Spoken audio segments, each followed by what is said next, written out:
मनुष्य का शरीर मिला है, यह कर्म प्रधान शरीर है। जब तक हम आप इस संसार में कर्म क्षेत्र में कर्म प्रधान शरीर मनुष्य शरीर को लेकर रहेंगे, कुछ न कुछ कर्म करना ही पड़ेगा। कर्म दो प्रकार के होते हैं, शुभ और अशुभ। जब तक कर्म क्षेत्र संसार में कर्म प्रधान वाला मनुष्य शरीर लेकर के रहेंगे, इन दो कर्मों में से एक न एक कर्म हम आपके द्वारा होता रहेगा। महापुरुषों ने समझाया, जिस शुभ अशुभ कर्म का परिणाम अपने जीवन काल में भोग लिया जाता है, वह तो यही समाप्त हो जाता है। अगर नहीं भोगा जाए तो वह कर्म जीव के साथ जाता है। भले मनुष्य शरीर में रहने वाला जीव अपने जीवन काल में पुरुषार्थ के आधार पर बहुत कुछ किया, धन संपत्ति का अर्जन किया, बहुत कुछ जमा किया, परिवार को बढ़ाया, लेकिन शरीर छूटेगा, कुछ भी साथ नहीं जाएगा। हाँ, कर्म जाएगा। जिस कर्म को शुभ अशुभ कर्म को आपने जीवन काल में नहीं भोगा, जो आपके द्वारा हुआ वो साथ हो जाएगा। जैसा कि राजा भर्तृहरि ने वैराग्य शतक नामक पुस्तक में कहा, राजा भर्तृहरि का वचन है, धनानि भूमो पशुवश्च गोष्ठे नारी गृहद्वारे सखा श्मशाने देहस्थितायां परलोक मार्गे कर्मानुगो गच्छति जीव एकः। राजा भर्तृहरि कहते हैं, जब किन्हीं का शरीर छूटता है तो धनानि भूमो, धन भूमि पर पड़ा रह जाता है। कोई भी आदमी थोड़ा सा भी धन अपने साथ नहीं ले जाता है। इस बात का अनुभव लगभग सभी लोगों को है। कितनों कोई धन का अर्जन करे, चाहे वो पुण्य से करे कि पाप से करे, और रत्ती भर भी साथ ले जाने वाला नहीं ले जाता। कुछ भी धन साथ में नहीं जाता। धनानि भूमो, धन भूमि पर पड़ा रह जाता है। फिर आगे कहते हैं, पशुवश्च गोष्ठे, पशु शाला में बंधा रह जाता है। बहुत सारे पशु को जमा किए, एक भी पशु साथ जाने वाला नहीं है। सब गौशाला में बना रह जाएगा, पशुशाला में बंधा रह जाएगा। नारी गृहद्वारे, पुरुष का शरीर छूटा है और उनका विवाह हुआ था, शादी हुई थी, नारी कहाँ तक जाएगी? द्वार तक, द्वार से आगे नहीं बढ़ेगी। प्राचीन काल में नारी, उनके पति का शरीर छूटता था, द्वार तक ही रहती थी। अभी कलयुग है, स्मशान घाट तक भी चले जाती है, नियम को तोड़ देती है। जबकि स्त्री के लिए कहा गया है स्मशान घाट में वो नहीं जाना चाहिए। और जाना क्यों नहीं चाहिए? इसलिए नहीं जाना चाहिए, औरत का दिल, महिला का दिल बड़ा कोमल होता है, अपने परिजनों को चिता में जलते हुए देखकर उनका हृदय रहता नहीं, वो रोने लग जाते हैं। चिता के जलते समय अगर कोई औरत रो दे अपने परिवार वालों को देखकर, तो शास्त्र वचन है, महापुरुष कहते हैं उस दिवंगत आत्मा को शांति नहीं मिलती, इसलिए उनको वहां पर नहीं जाना चाहिए। और दूसरी बात, स्मशान घाट जाने वाले लोगों को बाल बनाना पड़ता है। देखते हैं उन लोगों के यहाँ वैदिक धर्म ग्रंथ में ऐसा है, बाल बनाते हैं। हम लोगों के सदगुरु महाराज जी का शरीर छूटा था, सभी बाबा लोग बाल बनाए थे, बाल बना करके स्मशान घाट गए थे, गुरु महाराज जी को जलाने के लिए गए थे। अगर कोई बाल रख करके जाते हैं उसको बाल बना लेना चाहिए। कारण जिस रोग से पीड़ित होकर के वो आदमी मरा है ना, जब चिता जलती है, धुआं चारों तरफ फैलता है, आग फैलती है, तो रोगाणु कीटाणु आसपास में फैलता है। अब बाल केंद्र में ऐसा चुंबकीय गुण होता है, उस कीटाणु को खींच लेता है। अगर उस बाल को नहीं कटाया जाए तो हो सकता है इस बीमारी से वो आदमी मरा है ना, वो बीमारी उसको हो जाए। इसलिए स्मशान घाट जाइए, बाल बना करके, या वैसे गए हैं तो फिर आइए तो बाल बना लीजिए, ये नियम है। कारण ये है बाल बना लो। हम महिला सब स्मशान घाट जाएगी तो बाल बनेगी, अगर बाल बनेगी उनकी सुंदरता खत्म, उनका सौंदर्य सुंदरता है, बालों को घटेगी नहीं, इसलिए उसको स्मशान घाट नहीं जाना। बहुत सारे कारण है, इसलिए प्राचीन काल में स्त्री द्वार तक रहती थी, स्मशान घाट नहीं जाते। कलयुग में सब नियम बदल गया, मनमाना कर्म करते हैं। राजा भर्तृहरि कहते हैं, नारी गृह द्वारे, नारी द्वार तक जाती है। अगर नारी का शरीर छूट जाए, उस नारी का विवाह हुआ हो, शादी हुई हो, तो उनके लिए पति कहाँ तक जाएंगे? स्मशान घाट तक। स्मशान घाट से भी आगे जाएंगे, स्मशान घाट से आगे नहीं जाएंगे। फिर उनके जो सखा है, दोस्त है, मित्र हैं, ये कहाँ तक जाएंगे? सखा स्मशान, ये भी स्मशान घाट तक जाएंगे। परिवार के लोग, समाज के लोग, सगे संबंधी सभी लोग स्मशान घाट तक जाएंगे, इससे आगे नहीं बढ़ेंगे। फिर आगे राजा भर्तृहरि कहते हैं, देहस्यतायाम, देह कहाँ तक जाएगी? शरीर कहाँ तक जाएगा? चिता तक। इससे भी आगे शरीर जाएगा, इससे भी आगे देह जाएगी, नहीं चिता तक। चिता पर जल करके भस्म हो, ये साढ़े 3 हाथ का शरीर एक मुट्ठी राख में परिणत हो जाएगा ना? जीव के साथ नहीं जाएगा। अब जीव के साथ आगे क्या जाएगा? राजा भर्तृहरि कहते हैं, कर्मानुगच्छति जीव, जीव के साथ कर्म जाता है।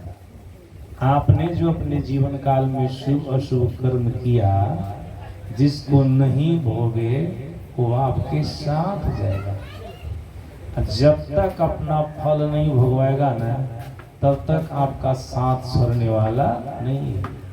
शास्त्र वचन है, ऋषि वचन है, अवश्यमेव भोक्तव्यम कृतम कर्म शुभाशुभम ना भुक्तम क्षीयते कर्म कल्प कोटि शतेर। ऐसा कहा गया, महापुरुषों ने कहा। इस कर्म का सिद्धांत अकाट्य होता है, निश्चित रूप से जीव को भोगना पड़ता है। जब तक भोग नहीं ले, कल्पों वर्ष बीत जाने पर भी वह कर्म उसका पीछा नहीं छोड़ता, जब तक नहीं भोगा जाए। भोगना तो पड़ेगा ही।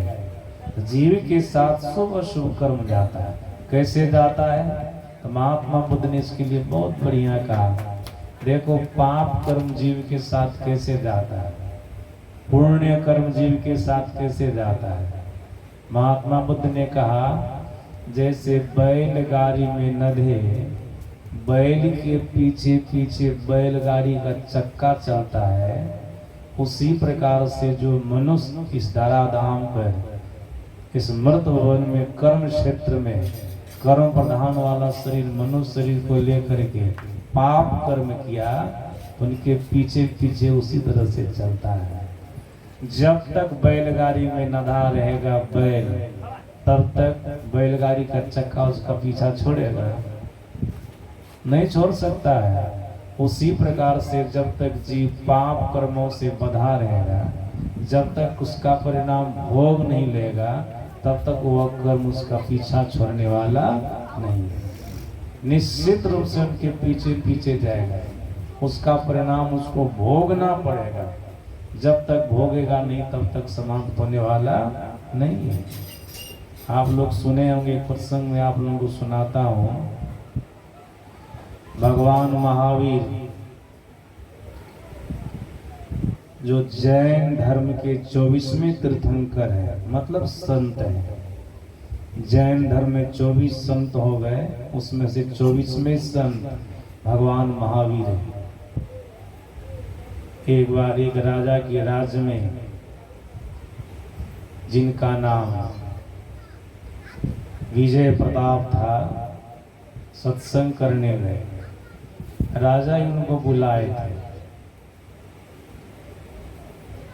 भगवान महावीर गए थे। राज में चहल पहल बढ़ गया था। बहुत सारे लोग उनके सत्संग प्रवचन को सुनने के लिए आते थे। एक दिन की बात है, उसी राजभवन के इर्द गिर्द एक सूरदास थे। सूरदास किसी व्यक्ति से पूछते हैं, राजभवन में जो चहल पहल है, क्या यहाँ पर कोई पर्व त्योहार है या राजा का जन्मदिन है? तो आदमी कहता है कोई पर्व त्योहार नहीं है, राजा का जन्मदिन भी नहीं है। भगवान महावीर आए, उनका सत्संग चल रहा है। उनके सत्संग प्रवचन को सुनने के लिए राज्य के बहुत सारे लोग आए, इसलिए चहल पहल लग रहा है। सूरदास कहता है, हमको भी सत्संग स्थल तक पहुंचा दो। तो आदमी कहता है, जिनको सूरदास ने पूछा था, हम सत्संग स्थल तक जाके क्या कीजिए? आपको आंख से दिखाई पड़ता नहीं है, कान से भी कम ही सुनते हैं, जाके क्या कीजिएगा? बढ़िया से सुन भी नहीं सकिएगा और संत महापुरुषों का दर्शन भी नहीं कर सकिएगा। सूरदास जी का किसी जन्म का पुण्य जागृत हुआ होगा, भले खरसाई के लोगों का पुण्य थोड़ा मंदा पड़ गया है। आज किसी एक सत्संगी से मैंने पूछा, यहाँ पर बहुत कम लोग आते हैं सत्संग में, सत्संगी नहीं है क्या? बोले सत्संगियों का गढ़ है, और गढ़ का ये हाल है। तो देख रहे हैं ना, सबका पुण्य मंदा हो गया, पाप जागृत हो गया। सत्संग में रुचि नहीं आ रही है, हरि कथा में रुचि नहीं आ रही है। ऐसा मैं नहीं, वो स्वामी तुलसीदास जी महाराज कह रहे हैं, तुलसी पुरविला पाप ते हरि चर्चा न सुहाय, जैसे ज्वर के ताप से भोजन की रुचि जाए। ज्वर लगता है ना, भोजन की रुचि खत्म हो जाती है, भोजन में स्वाद नहीं आता। उसी प्रकार से इसको पाप का बुखार लग जाता है ना, उनको सत्संग में रुचि नहीं आती, हरि कथा में रुचि नहीं आती। अब यही समझ लीजिएगा, यहाँ पर भले कभी किसी का पुण्य जागृत होगा तो आएगा, लेकिन अभी तो मंदा है, अभी पाप हावी है, उनको हरि चर्चा अच्छी नहीं लग रही, सत्संग अच्छा नहीं लग रहा है। सूरदास जी महाराज किसी जन्म का पुण्य जागृत हुआ होगा, जैसे आप लोगों का पुण्य जागृत आए नहीं यहाँ पर, वैसे सूरदास जी महाराज का पुण्य जागृत हुआ होगा, ले चलिए वहाँ पर। भले संत महात्माओं को हम नहीं देखेंगे, लेकिन संत महात्मा लोग तुमको देखेंगे। ले चलिए वहां पर। संत महात्मा को नहीं सुनेंगे, लेकिन हमारे दिल की पुकार को वो तो सुनेंगे ना, तो अंतर्यामी होता है। ले चलिए। इस तरह की जिज्ञासा को देख कर कोई व्यक्ति उनको सत्संग स्थल तक ले गए, लेकिन पंडाल में नहीं बैठे, पंडाल से बाहर बैठे। बैठने का कारण उनके पूरे शरीर में घाव हो गया था। घाव था, हजारों की संख्या में मक्खियां सब उनके शरीर पर बैठी हुई थी, भिन भिन कर रहे थे। शरीर से बदबू आ रही थी, इसलिए सबसे दूर बैठा, अलग बैठा। महात्मा महावीर, भगवान महावीर जब व्यास गद्दी पर प्रवचन करने के लिए बैठते थे, तो उनके एक शिष्य थे गौतम। जब तक भगवान महावीर प्रवचन करते रहते थे, ये गौतम उनके शिष्य उनके मुख को देख कर उनके प्रवचन को सुनते रहते थे। लेकिन उस दिन की बात देखिए, जिस दिन सूरदास आए थे, सूरदास की दयनीय अवस्था को देख करके गौतम का ख्याल उधर गया। आज भगवान महावीर का प्रवचन प्रारंभ हुआ ना, तो प्रवचन उनका मन नहीं लगता है, बार बार उसी सूरदास को देखते उनकी क्या दयनीय अवस्था। ये कौन ऐसा पाप किया था जिसके चलते इसकी हालत है, उसी का वो चिंतन बार बार कर रहे हैं, बार बार। जब तक प्रवचन होता रहा भगवान महावीर का, तब तक कभी भगवान महावीर को देखते थे, कभी उनको देखते थे, सूरदास की तरफ देखने लग जाते थे।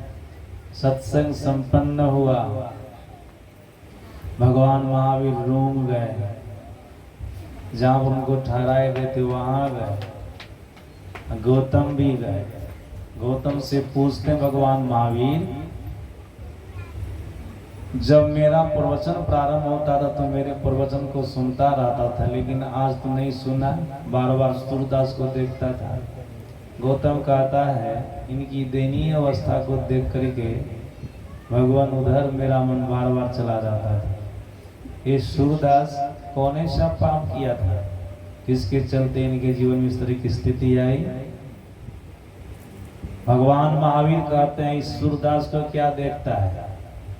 जिस राजा के राज में हम लोग सत्संग करने आए हैं, विजय प्रताप, इनकी रानी कई पुत्रों को जन्म दी है। सबसे छोटा पुत्र है, उनका नाम है मकराक्ष। उनकी स्थिति को जाकर के देखो, तब तुमको पता चलेगा उनकी क्या स्थिति है। गौतम का था आदेश दिया जाए, मैं उनको भी देखने के लिए जाऊंगा। भगवान महावीर आदेश दिए, जाओ देख लेंगे। गए, ये सब भिक्षा खाते थे मांग करके। भिक्षा का समय नहीं था, हाथ में भिक्षा पात्र भी नहीं था। कुछ समय में गए, राजा रानी एक जगह थे, दोनों देखते हैं गौतम आया है। फिर मन में विचार करते हैं दोनों, अभी तो भिक्षा का समय भी नहीं है और गौतम के हाथ में भिक्षा पात्र भी नहीं है, किस ख्याल से आए। जब नजदीक आए ना गौतम, तो पूछे किधर आए, तब बात बताए, तो मैं मकराक्ष को देखने आया हूँ। राजा रानी को सुनकर के बहुत आश्चर्य हुआ। मकराक्ष के बारे में तो कोई नहीं जानता है, मैं जानता हूँ, रानी जानती है, अब दाई जानती है। कारण जब रानी मकराक्ष को जन्म दी थी न, तो एक मांस का लोथड़ा था, उसमें कोई अंग प्रत्यंग नहीं था, कछुआ की तरह वो शरीर था। मांस का लोथड़ा, कछुआ की तरह शरीर था। तो दाई राजा को बुलाई थी, राजा देखे थे। राजा ने रानी को कहा, इस बच्चा को रहने दो, विधाता ने हम लोगों को ऐसा ही बच्चा दिया, तो इनकी सेवा करनी चाहिए, इनको दूर नहीं हटाना, फेंकना नहीं है, भले मांस का लोथड़ा है तब भी इनकी सेवा करेंगे। राजा धार्मिक विचार के थे, तब न सत्संग करा थे भगवान महावीर से, बोले इसको फेंकना नहीं है। रानी का ख्याल था, बच्चा तो कोनो कर्म के लायक है ही नहीं, इसको हटा ही देने में फायदा है, फेंकिए देंगे तो अच्छा, लेकिन राजा ने कहा इसको फेंकना नहीं है, और रानी को हिदायत किया किसी को बताना नहीं है, और दासी को भी कहा किसी को नहीं बताना, हम तो बतेवे नहीं करेंगे, 3 ही आदमी जाने। आज मकराक्ष के बारे में गौतम से सुन करके राजा को आश्चर्य हुआ, और राजा पूछते आप कैसे जान गए? 3 आदमी के अलावा तो मकराक्ष के बारे में कोई जान ही नहीं रहा था, आप कैसे जान गए? तब गौतम कहता है भगवान महावीर बताए हैं। भगवान महावीर संत जो होते हैं वो त्रिकालदर्शी होते हैं, तीनों कालों की बातों को जानने वाले होते हैं। भूत काल की सभी बातों को जानते हैं, वर्तमान काल की सभी बातों को जानते हैं, और भविष्य की भी सभी बातों को जानते हैं। संत ये होते हैं, अंतर्यामी होते हैं, वो सब कुछ जानने वाले होते हैं। वो जान गए थे, बोले भगवान महावीर बताए, गुरुदेव बताए हैं। राजा समझ गए वो तो महापुरुष है, इसलिए इनको बताए। राजा ने कहा क्या बात है, उनसे क्या लेना देना आपको, किस लिए आया? बोले मैं उनको देखूंगा, मकराक्ष को देखूंगा। तब रानी कहती है अभी मैं बच्चा को भोजन कराने के लिए जाऊंगी, हमारे साथ आप चलिएगा, बच्चा को देख लीजिए। कुछ देर के बाद रानी भोजन लेकर के आई, गौतम को बोली हमारे साथ बोली चलिए देखिएगा बच्चा। एकांत स्थान में बच्चा को रखा गया था। जैसे रूम के पास गई ना, कमरा के पास, रानी नाक पर कपड़ा बांध लेती है, और गौतम को भी कहती आप भी बांध लीजिए। जो भगवान महावीर के शिष्य थे उनको भी कहती है नाक पर कपड़ा बांध लीजिए। का सो क्या बात है, का रूम में घुसेंगे न बहुत दुर्गंधी आवेगी, मकराक्ष के शरीर से बहुत बदबू आती है, दुर्गंधी आती है, सहन नहीं होगा।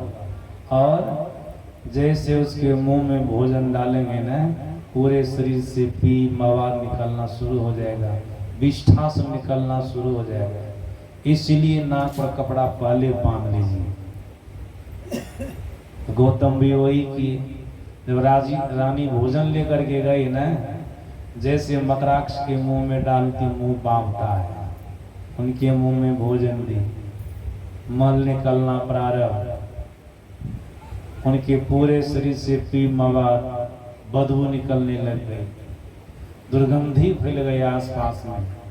नाक पर कपड़ा बांध लेने पर भी कुछ न कुछ तो एहसास हो रहा ही नहीं, उसने कुछ महसूस हो रहा था। रानी भोजन कराई, बाहर निकली, गौतम भगवान महावीर के पास गए, भगवान महावीर को सब बात बताई। सही माने में सूरदास से भी उनकी स्थिति बहुत खराब थी, सूरदास से उनकी स्थिति बहुत खराब थी।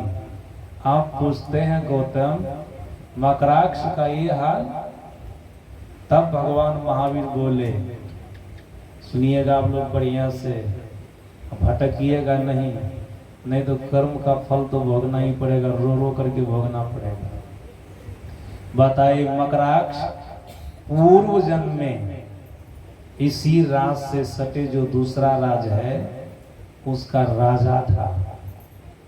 राज पा करके, राजगद्दी पा करके, संपत्ति पा करके अहंकारी हो गया था। अपनी प्रजा को अकारण सताता था, अकारण सताता था, झूठ मूठ का सताता था, और कर लेता था, जितना नहीं लेना चाहिए उससे भी ज्यादा लेता था, उससे भी ज्यादा लेता था।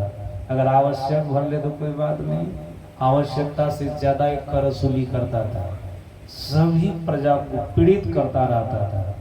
अपनी रानी रहने पर भी, अपनी पत्नी रहने पर भी प्रजा की औरत को अपने घर में लाता था, एक से एक दुष्कर्म को अपने जीवन में अपनाया। सुनो गौतम, उनका शरीर छूटा, उस राजा का शरीर छूटा, अपने जीवन काल में उस कर्म का परिणाम तो नहीं भोगा, उनके साथ साथ वो कर्म आया। देखो आज सुख के स्थान में जन्म लेकर के भी ये सुख नहीं भोग रहा है, इनके जीवन में दुख है। मकराक्ष बन कर के आया, कैसा शरीर है, कैसा शरीर है, और भोजन खाते ही उनके पूरे शरीर से पी मवा निकलता है, दुर्गंधी निकल रही है। पापी पाप कर्म करते समय समझता नहीं है कि इसका परिणाम दुख होता है, नहीं समझता है। देखो इसका परिणाम क्या हुआ।